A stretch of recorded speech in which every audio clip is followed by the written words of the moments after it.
এই ফোনে free fire officially 120 এফপিএসে খেলা যায়। আমার হাতে রয়েছে ইনফিনিক্স নোট 60 প্রো। এটা একটি মিড রেঞ্জ বাজেটের অফিসিয়াল ফোন। এটার দাম ভিডিওর মাঝখানে গিয়ে বলবো। আজকে এই ফোনের পারফরমেন্স টেস্ট করব। পারফরমেন্স টেস্ট করার জন্য একই দামের অন্য একটা কোম্পানির ফোনের সাথে যদি পাশাপাশি রেখে তুলনা করি, তাহলেই বুঝতে পারবো এই ফোনটা ঠিক কতটা শক্তিশালী। স্ক্রিনের বাম পাশে ভালো মতো লক্ষ্য করো, এখানে রয়েছে Oppo Reno 15F এবং ডান পাশে রয়েছে ইনফিনিক্স নোট 60 প্রো।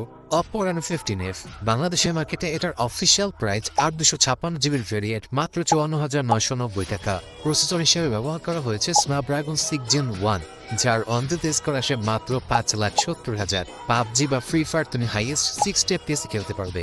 এবার ডান পাশে থাকা ইনফিনিক্স নোট 60 প্রো দেখি কি দিচ্ছে। বর্তমানে বাংলাদেশের অফিসিয়াল মার্কেটে এই ফোনটার 856 জিবির ভেরিয়েন্ট পাওয়া যাচ্ছে 49,999 টাকায়। দামের দিক থেকে কিন্তু আগেরটা থেকে এটা অনেকটাই কম। এটার মধ্যে ব্যবহার করা হয়েছে স্ন্যাপড্রাগন 7 Gen 4। আর গেমিং, পাবজি এবং ফ্রি ফায়ার দুটোই তুমি পাবে একদম মাখনের মতো স্মুথনেস। পাবজিতে 90 এফপিএস এবং ফ্রি ফায়ারে অফিসিয়ালি 120 এফপিএস এর একটি বাটন দিয়ে দেওয়া হয়েছে, এবং এটা কিন্তু খুব ভালো মতোই 120 এফপিএস স্টেবল ভাবেই দেয়। তোমার কাছে মনে হতে পারে এত টাকা দিয়ে একটা ফোন কিনবে এবং সেটার মধ্যে থাকবে জাস্ট স্ন্যাপড্রাগন 7 Gen 4।